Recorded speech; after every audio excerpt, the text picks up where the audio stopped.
All right. Sweet. There we are. I'm here with Daniel Lewis, who's been an incredible customer of ours for the past over a year now. We were just kind of talking about that, more about his team, himself, and his personal production levels, the market. I wanted to bring him on for anyone listening, just to talk about, well, for sure, our experience and how it was working with Convertify specifically, but more importantly, for newer agents or other agents looking to, how do I say it, weather the storm on what's working, what isn't working in the online lead world and kind of really take it from there. So, Daniel, I'll let you take it away. Yeah, I appreciate it. Thanks, Brandon. So yeah, I had the pleasure of working with Convertify over the past little over a year. They have made a tremendous amount of dials and calls for me, and they did come through with lining up the appointments and staying in touch with me and trying to give me good service and really help try to increase my sales this year. So, some things are on Convertify, some things are on our team side of things. So, there's always ways that both sides can work better. I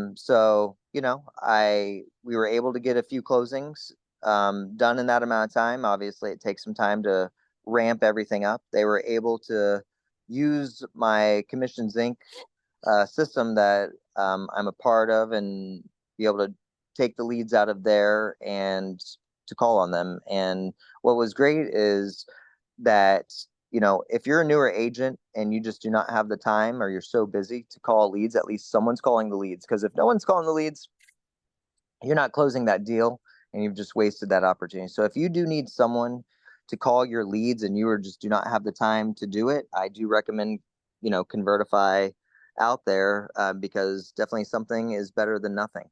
And really, all it takes is getting these appointments and these foot in the door. So Convertify is able to get appointments going and to hopefully.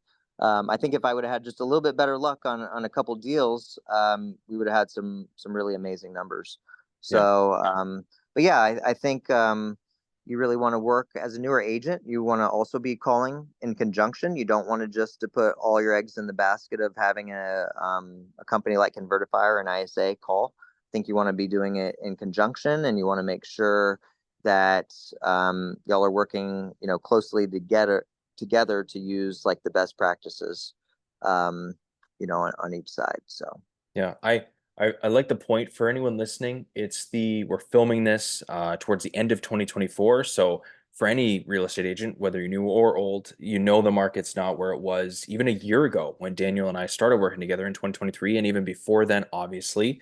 And things are tough, but I think his points, as you can hear, and even myself before we started recording this, is accountability, right? Of course, we could push more deals through the line. Of course, things aren't going to be perfect, but what we're not doing, and especially what Daniel isn't doing, is blaming the leads or pointing 100% of the finger at us or blaming even the market. Like that's not even coming out. Even though those are probably all factors, he's still taking like some serious level of accountability. And I'm starting to finally see more and more agents do that, but there's still a ton that aren't. They're saying the leads suck. They're giving this thing literally 30 days or 3 months and saying, hey, if this thing doesn't work out if I don't see a firm transaction in a month and a half, I'm out. It's like, well, then, we're totally off on the same track here. We have no idea, or you have no idea how more difficult this is going to be and how much time this thing actually takes. Daniel gave this a real long, and he's been with his lead gen platform for way longer than that too. You need time to catch up, whether it's a good market, bad, or in the middle. You don't realize you need 6 to 12 months minimum for a lot of these projects for things to even build the legs out, and then not even talking about deals, consistent deal flow starting to happen. And obviously with Daniel's team, there's a big factor there. So again, for those listening, super important. It's crucial. And obviously, Daniel talked about those points perfectly. So yeah. yeah, but again, like a lot of it is the agents nowadays are unwilling to learn the proper skills over the phone, and they're scared to make the dials, and they're Yes. scared for the rejection, and they're scared to role play the proper techniques. Hmm. And the magic is in the words that you say, and the follow up that you deliver. and the services that you can provide. Yeah. So most agents are, again, I don't think people should 100% outsource, but they should use Convertify to enhance their overall effort, but not to become their overall effort It's like for a supplement. prospecting.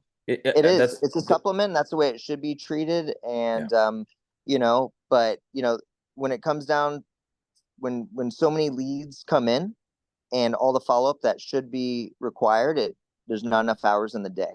Yeah. So that's where Convertify comes in. But an agent should still be willing to become powerful on the phone and have that skill set, and then they can better have a relationship with an ISA like Convertify to Yeah. know what should be occurring anyways. It's the result benchmark, and yeah, like this is a side note, but it builds confidence. It keeps you really sharp. I could tell on my very first call with Daniel, and even I think I spoke with one or two of his team members. They're just sharp as a tack, right? You want to be the guy that no matter what situation, or you could call it lead, that you're speaking with, whether it's a 25-year-old, 30-year-old couple or a 80-year-old senior, right? Like you should be able to weather these types of things. And the other thing is, you shouldn't be picky. Daniel wasn't picky. Even leads out of this service area, they would respond and say, hey, this one's out of the area, but you know what?